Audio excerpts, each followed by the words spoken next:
विशाल आदमी और जंगल की रहस्यमयी कहानी। बहुत समय पहले की बात है। भारत के एक दूरदराज गांव के पास एक घना जंगल था, जिसमें गहरी घाटियां और ऊंचे पेड़ थे।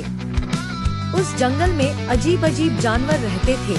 एक बोलने वाला तोता, एक विशालकाय शेर, एक खतरनाक कौवा और एक समझदार हाथी। गांव के लोग उस जंगल के पास जाने से डरते थे, क्योंकि उन्होंने सुना था कि वहाँ एक विशाल और लंबा आदमी रहता है, जो किसी को नहीं बख्शता। उसे सब महाबली कहते थे। एक दिन गांव का एक नटखट लड़का राजू जंगल में चला गया। उसकी मुलाकात सबसे पहले एक रंगीन तोते से हुई। तोता बोल पड़ा, राजू, अगर तुम यहाँ जिंदा रहना चाहते हो तो मेरी बात सुनो। राजू चौंक गया, लेकिन उसने ध्यान से तोते की बात सुनी।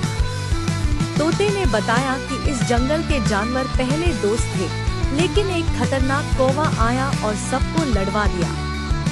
खतरनाक कौवा, जो किसी समय एक जादुई कौवा था, सब जानवरों के कान में झूठ बोलता और उन्हें भड़काता। इसी कारण जंगल का शेर गुस्सैल हो गया था और हाथी दुखी। राजू ने निश्चय किया कि वह इस जंगल में शांति लाएगा। तोता उसे शेर के पास ले गया।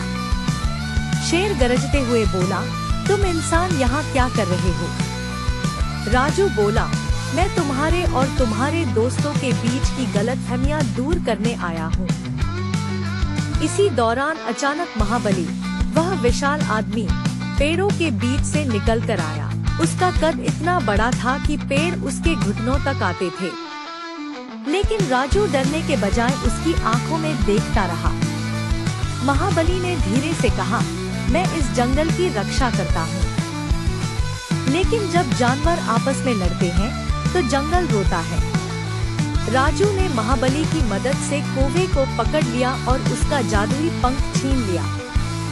जैसे ही पंख गया, कौवे की ताकत चली गई और वह साधारण पक्षी बन गया। अब शेर, हाथी, तोता और बाकी जानवर फिर से दोस्त बन गए। महाबली ने राजू को आशीर्वाद दिया और जंगल में शांति लौट आई। राजू गांव लौटा और उसकी बहादुरी की कहानी हर ओर फैल गई। सीख, जहां एकता होती है वहां शांति रहती है, और सच्चाई, चाहे कितनी भी छोटी क्यों न हो, झूठ पर भारी पड़ती है।